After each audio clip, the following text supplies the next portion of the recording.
You ready? As ready as I'll ever be. Okay. Deep prep. Deep prep. Deep prep? Deep prep. Maybe. I don't know. Okay. So today I want to talk about things that people say about teaching that sound profound and Pinterest-worthy for roughly 6 seconds. And then immediately fall apart. Exactly. The slogans, the certainty, the performance, the chances of it showing up on a piece of wood at a Hobby Lobby. Yeah, the inspirational poster pedagogy. Just hang in there. Yes, the kind of thing that someone mentions in a meeting and just everyone goes, oh. Like that kind of stuff. And yet that same phrase quietly ruins a course like a Kardashian. I wasn't thinking Kardashians, but now it's on my brain. So we're doing violence to cliches today. That is one way to think about it. I like to think about it as quality control. This feels like you're about to start a fight with a nameless, or maybe a named committee. No names. This is No not names? personal. This is not personal. Okay. Not personal, but really I'm starting a fight with an idea. That's where we're at. Okay. Those are the best fights. They are. I'm Nick Husbye. I'm an associate professor of elementary literacy education, K6, here at UNL. And I'm Guy Trainin, innovative learning technologies here at UNL. That is not what's in the script, Guy Trainin. I know, but I was not going to go down that.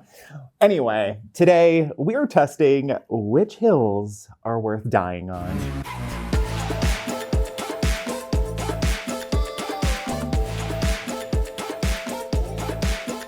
All right, here's what we're doing because there's some rules.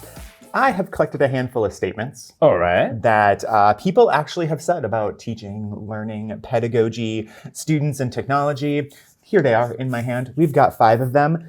Now, we're going to play 2 rounds. You got one, I got one. Okay. And every round, we're going to draw a statement at random, right? And whatever statement you draw, you have 2 minutes. Yeah. To defend that statement. Even if I hate it. Even if you hate it. Okay, that's hard for me. As though your academic life depends on it, okay? And you have to treat it literally like it's sacred doctrine, right? There's no nuance, no like, well, this study says this, and none of that. This is hot takes, not research. Yep, no, not hedging, not well depends, not in some contexts. Like, it is pedagogical gospel. Okay. So you need full commitment. Full commitment. Jargon, confidence, cite the literature. Maybe some people say literature. Maybe bring up that one student who proves how you interact with 80 gazillion of your other students. Like, those are great. All of those things. Okay. And then afterwards, we're going to dismantle it. We're going to step back and say why it sounds good on the surface, but doesn't actually quite work. All right. So, who's going first? I don't know. Do you want to go first? Do you want me to go first? Rock, paper, scissors? Okay. Rock, paper, scissors. Rock, paper, scissors, shoot! Rock, paper, scissors, shoot! I go first. Okay. That was nicely done. Okay, I've got my 5. Yes. I'm just going to choose one. I'm going to choose this one. All right. This is my brilliant move this morning before coffee. It was like, oh, I'll put them on Post-notes. All right. Oh. Yes. Okay. So my take, if they can look it up, they don't need to memorize it. Okay. Go. Okay. Hold on. I'm going to give myself like 30 seconds to like pull together my thinking here. You wrote these! I did! However, that doesn't mean I'm prepared for them because that would be cheating. Okay. That would be cheating. Okay. So, here's the thing. Students these days, they don't need to memorize anything. Nothing. You know why? Why? Haven't you heard of Google? Do you not have a cell phone in your pocket? Can't you just whip that thing out and type in some words and poof, it's there. All the answers in the universe are right there. I mean, literally, why would anyone need to have facts in their head for instant recall during anything? I mean, sure, you're a surgeon. You're like, oh, I haven't seen that happen to a ventricle before. Let me pull out my phone and Google it. Perfectly fine. Not a problem, right? Like, don't you want the best quality medical care in the world? Like, you have an entire, like, library of things available to you in your pocket. Why would I want my surgeon to operate on old data, on things that they maybe learned in medical school? What is medical school worth even? Like, couldn't medical school just be an app? You know, it's the same thing with teaching. Like, who needs to respond to a student in the moment? You can just be like, oh, can you hold on? I noticed that you misread that word there. Let me see what the rules are. No big deal. It's fine. You know what? We all go too fast anyway. Okay. It's time to slow down. Okay. We're preparing students for a new future, a technologically enabled future. I don't need them to be Jeopardy contestants. They don't need to be libraries. They just need to know how to use a search engine, right? Okay. It opens up, think about the executive functioning that opens up. It opens up a lot of executive functioning. Oh, and my timer went off. Oh, that was harder than I thought it would be. Yes. And sarcasm, I didn't know sarcasm was allowed. That was not in the rules. Also, it didn't say that it's not allowed. Well, that wasn't sarcasm. That was me stating a fact. Okay. In a certain rhetorical fashion. Okay.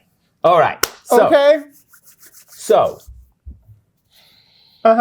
So, why is this obviously, I mean, since you used sarcasm, obviously there are some things that we do need to know. For the very purpose that you insinuated, and that is some things we need to be able to draw on in the moment and not look up all the time. Yes. And so that's the obvious answer, right? And that is when we're teaching, and I'm taking it back to teaching, when we're teaching, when anybody is teaching, we need to be able to interact in the moment and not check everything online all the time. Even if it becomes faster, there's some knowledge that would serve you really well. While other pieces, you definitely can look up, right? Who was Andrew Johnson's VP? I don't know. That I would look up. Well, I don't, but if you did, right, that's exactly what Google is good for. But the other things that you do need to know, you do need to have some knowledge. And if I'll take it back to a little bit research, there's knowledge of just the factoids, which is the point about, Jeopardy and can you remember who was Andrew Jackson's vice president? And at the same time, there's knowledge of process. How do you do stuff? And that is a necessary thing. And fluency is a thing, right? Oh yeah, fluency is totally a thing. Yeah. Right? Like, also, so to go back to that notion of fluency, right, and background knowledge, how do you think about things that you don't know or that you have to keep looking up, right? Yeah. So when we're thinking about actual learning, that retrieval practice is important. Yeah. And retrieving it from like nothing. And so that stored knowledge, once you have it, because it's never actually yours, it still belongs to Google if you're having to keep looking it up. Yeah. Is never actually yours. You're never actually there. So when people are like, well, I did my research. And I want to be like, but did you? We mean very different things when people say, I've done my research. Yeah, it normally means that they've read one thing, maybe two. Yes. But that knowledge isn't theirs. Yes. Right? And so like it's both a delightful technological problem, but also kind of a pain in the rump because, memorization isn't an enemy. Yeah. It's automaticity. I don't want my surgeon operating on my heart going, oh, I've never seen this in a ventricle before. Someone check Google. To a point, right? Because you did make an important point, and that is that we do want our surgeons to keep getting updated and not to be stuck on the primacy effects that we are seeing in teaching, and we're also seeing with surgeons, and that is they remember best what they learned in med school, which can become a problem. It's not a problem 5 years out. It is a problem 25 years out. Mm-hmm. And so the keep updating is really critically important, but it does go back to knowledge, right? And building it over time. And so those are the things that I think about as we're thinking about it. We need a mix of the two, and it depends on how deep a knowledge. But I do not need my surgeon to know how to stitch everything back up without thinking about it and without looking it up. That has to be automatic. Well, and also, even if it's like, oh crap, my surgeon's opened me up, or I'm a reading teacher and my students made a miscue that I need to pay attention to, then I need to have some knowledge to recognize it and then think through the next way forward. And I might not have it in the moment, but I do what I can at that moment because your chest is open or your kid is right there. Like, how do you... You have to respond. Right? And that's also more cognitively demanding. Yes. To have to keep looking something up over and over and over and over again than just learning it. Yeah, automaticity is about freeing your working memory to operate, to do the complicated stuff. If the simple stuff, you still need to look it up, you're done. Exactly. In some ways. All right. In some ways. Okay. You feeling ready? Are we ready? You feeling ready? All right. Let me get my timer ready. Okay. I hope it's something I can stomach. You can have a little bit of time to get yourself ready and prepared. Oh, I need to get myself prepared. Okay. Maybe. Hopefully it's about AI. I'm ready. Fantastic. AI is the death of critical thinking. Well, let me tell you, there's this Harvard study that talks about cognitive debt. This is what's going to happen to all children and people all over. People can't find their way home. Did you know that? Because the minute their GPS goes silent, they can't find their house. Because they've never driven to their house without directions. They can't find their job. They get lost on the way somewhere. So, there's cognitive debt, and every time we bring a technology online, something is lost. I mean, cab drivers used to be magical. They would say, where do you need to go? Oh, you need to go to the Marriott in New Orleans? I'll find your way. And they get you there. And they go the secret way. Now, they're just following what the GPS tells them. I don't know if they even know where the Marriott is. I'm not sure they've ever been to New Orleans. But they get there? But did they learn anything in the process? I don't think they learned anything. No, if you were an Uber driver, do you care if you learned? No, you care if you got paid. Right? But with our students, we care if they learned. So it is critically important that they actually do the hard work. AI is always a shortcut. AI is never the way we want them to learn. Do they need to use it at work? They can use it at work. Do they want to use it at home? I don't have a choice. I don't control what happens at the house. But when they're in school, it is absolutely essential that they do the hard work, that they write in cursive, that they calculate 3 plus 3, that they carry over the 5, that they do all them things that make a lot of mistakes.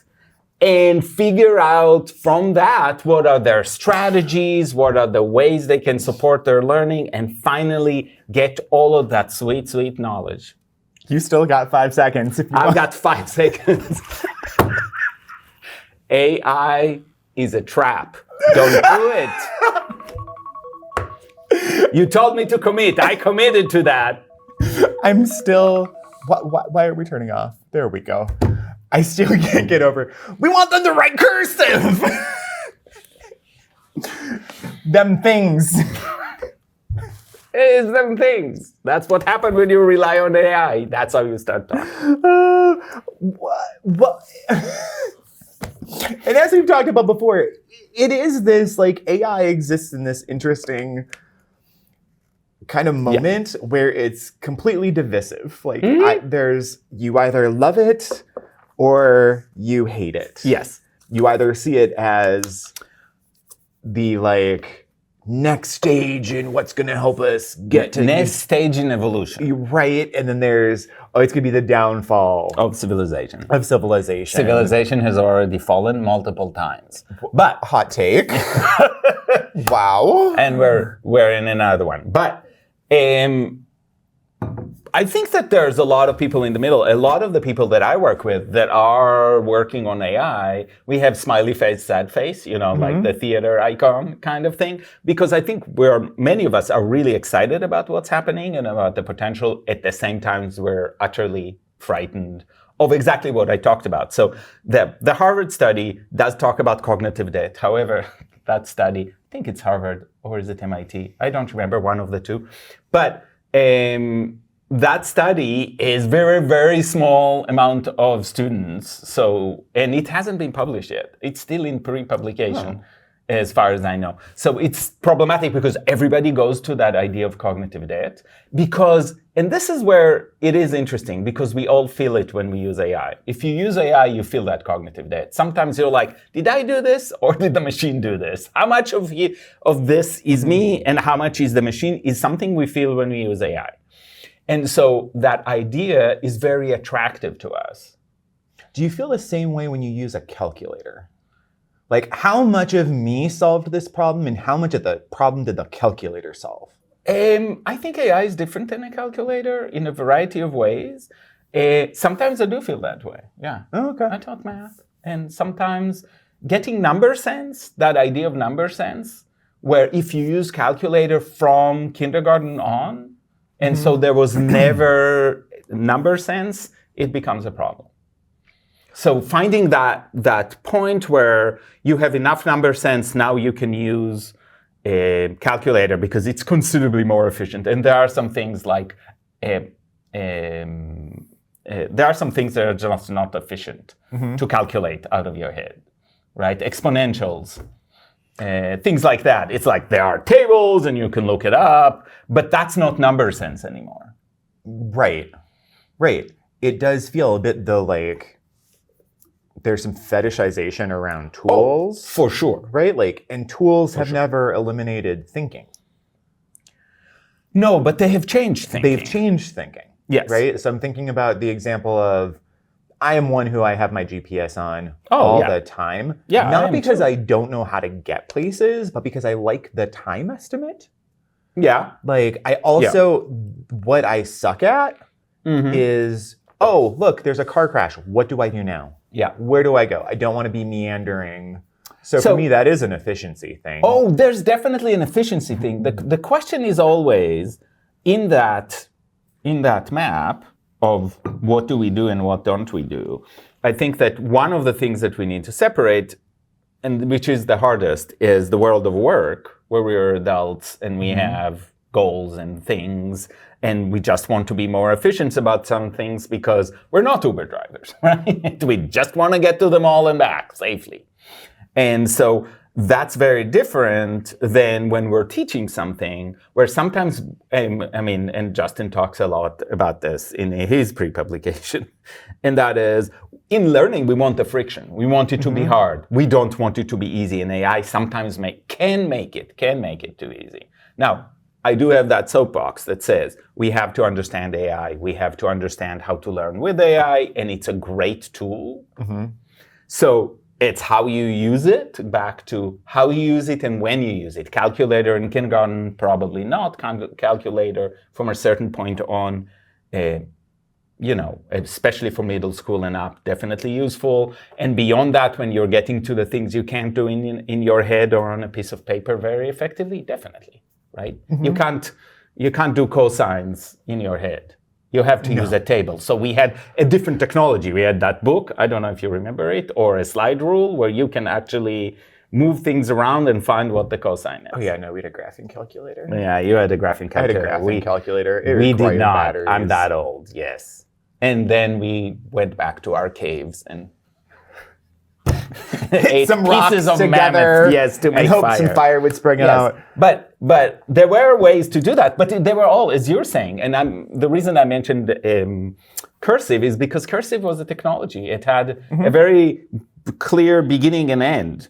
It's a technology that was dependent on other technologies. That is, you needed to have ink and a piece of paper to be able to do cursive. There's a reason there was no cursive before that. It was technologically impossible. And then it worked for a while as a very efficient way to write, especially when you have that quill and you put it in and you don't want to take it on and off because that sprays everything. So it was very useful for a very specific thing. And we clung to it for dear life. And that's just another technology that just because it was there when you were born, most people don't think about it as a technology. They think about it as the old traditional ways. And it's like, no, it's a technology. It came up at a certain point. It went away at a certain point. And God riddance. Still can't do cursive. I mean, I can do cursive theoretically. Nobody can read it. It's like writing in code. Should have been that kind of doctor. By the way, what do they use now? AI. So some of them scripts are very clear. I mean, this makes me think about that article I sent you yesterday, you and Justin at the same time. The Einstein. We'll link it in the description if we remember to do it. But there is an AI bot now that people can link into their Canvas sites that does. I'll link the article, not the actual bot. Yeah. But that will do all of your work for you in Canvas. And like that feels like it's the current in AI and education right now. And my thought around that is, how's your task designed? Right? Because if AI can complete that task meaningfully, is that a great task? It's definitely. I mean, I have argued for a long time that AI is forcing us to look at what we're doing and figure out what out of all of this is working. Maybe it worked before, maybe it didn't, but it's definitely not working now. So, it's totally got to shift. But I don't think that simply because AI exists that it's all thinking is dead yet. Wow. Way to... I don't know. With AI, the thing that is always on my mind, and again, I'm 80% AI, so don't take this the wrong way. And I often have You may want to get some fiber in there. I don't know, maybe some protein. No, 80% AI, 20% grandpa. This is what there is, nothing else. Anyway, so I love AI, but once in a while I think about not the death of thinking, but how much is shifting around, and I do worry at the same time. So, just saying, I'm both a skeptic and an optimist all at one, and it really depends on what minute you query my brain about that. Okay, there should be like flashcards. Like, this is a good day. This is a bad day. I think it goes by 7-minute increments, and my contrarian nature. So can AI vibe code us an app where you can be like, this is how I'm feeling right now, and it just checks in with you and lets everyone else know? Absolutely. Right now, because last night I'm not necessarily an optimist. I do believe that we need to teach our students from an equity perspective. We have to prepare our students for a world with AI, because that is the world they're going to be at. And if somebody successfully fights AI off, power to you, and that'll be a different world. But assumptions are that this is here to stay, and therefore we need to prepare young people to work in that world. Okay, hot take before we last hot take. So when we say students are going to be into it as though it's this future stage, it's not. That allows us to put present stuff off, right? Yeah. They're in it right now. Yes, absolutely, 100%. Right? 100%. Yes. And so that's one of the things with AI. This didn't mean to become an AI. Yeah, show. But you dropped that question. I know. There were 3 others. Yeah, I know, for next time. But it's these statements that we tell ourselves. Yes. Right? That make us feel better about certain things, and they sound right. But ultimately, they make me exhausted. Yes. just to mention that factoid that in the most recent polling of students, 92% of students said they were using AI. The other 8% were lying.